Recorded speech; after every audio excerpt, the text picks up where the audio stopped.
আমার ভালোবাসায় যে নিজেকে উৎসর্গ করেছিল সে মেয়েটি এখন আত্মহত্যা করছে। নীল ও বিন্দু বিন্দু আমার কপালে ঘাম। তার কাছে আমি গভীর সার্থকতা ছিলাম। আমার তরফে কিছু প্রবঞ্চনা নাও বুঝেছিল, অথবা অথবা সে কোনোদিনও সমুদ্র দেখেনি। সে এখন আত্মহত্যা করছে। তার আঙুল, লুকোনো নরম রক্ত, সাদা গলা এখনো বেঁচে আছে, শুধু তার চোখের পলক পড়ছে না।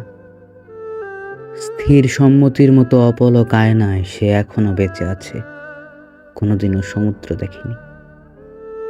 আমাদের একই সঙ্গে সমুদ্রে যাওয়ার কথা ছিল। সে এখনো বেঁচে আছে, এখনো হয়তো যাওয়া যায়। নীল ও তুষার কণা আমার কপালে ঘাম।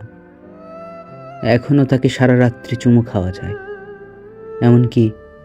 এমনকি মৃত্যুর পরেও তাকে সারা রাত চুমু খাওয়া যায়।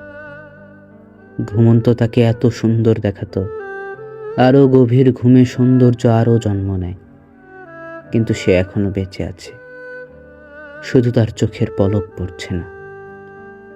তার আঙুল কঁপিছে দ্বিধায় ও বিভিন্ন কোণে বসানো পাথরে।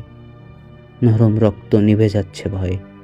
সাদা গলার মধ্যে স্বচ্ছ বাতাস ও রাত্রি। আমি এই ঢেউ ও ঝড়ের বিপদ সংকেতের কাছে কিছু না।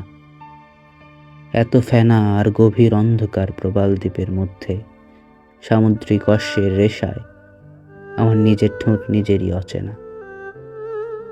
অতল সার্থকতা ছিলাম, মৃত্যু, মরে যাওয়া, মরণের মতো। নীল ও বিন্দু বিন্দু আমার কপালে মুহূর্ত। আমার ভালোবাসায় যে নিজেকে উৎসর্গ করেছিল সে মেয়েটি এখন আত্মহত্যা করছে।